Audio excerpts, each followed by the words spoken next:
Thank you, Madam President. Madam President and members, I wish that we were consistent.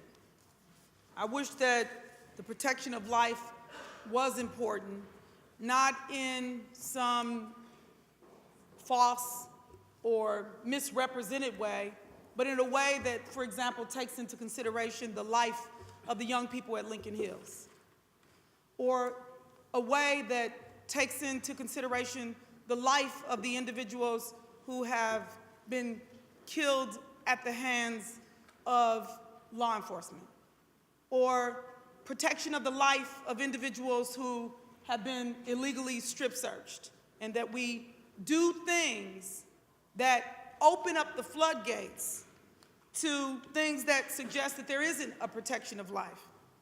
I mean, candidly, if life begins at conception and someone miscarriages, is God then, are you against a higher being that didn't let the life come to be? The Constitution, doesn't it give us the ability to have freedom of choice, to believe your religion or not, to be atheists and not believe at all? We have no right to dictate our faith on another. That's what the Constitution says.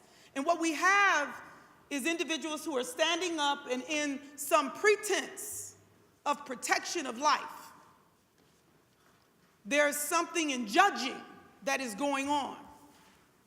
There's something in unconstitutional laws being made because they're narrowed to hurt one entity. I wish we were consistent with protection of life in believing that people should have access to food. I wish we were consistent in protection of life in believing that people should have access to health care.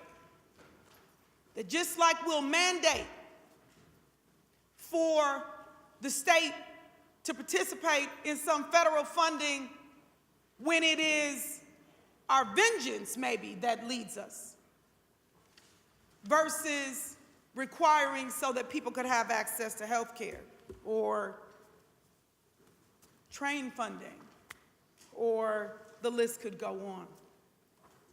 I wish that we were being consistent, because everything that we could do to protect life, I would argue that even though some may stand and say it, it is not the reality. I guess it depends on the life.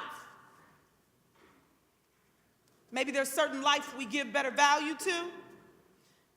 I think we should be really careful, those of us who call ourselves Christian, because one day, if you believe, because you don't have to believe, because that's what the Constitution protects, will you hear the words, "my good and faithful servant"? I would argue that if you didn't do it among the least among us, then maybe not. So I would argue today that this is not about protection of life at all. This is about vindictive legislation that is not about fairness, because that's what the word tells us to do. It's not about upholding the Constitution, because if it was about upholding the Constitution and everybody felt that way, the Constitution tells the governor to do pardons, and he refuses to do his job. Where is the stand up for life there? Life that has been left to go into a prison when people have been falsely even accused, or even to have a life because collateral consequences matter and they may not be able to take care of themselves or their families in the way that they should.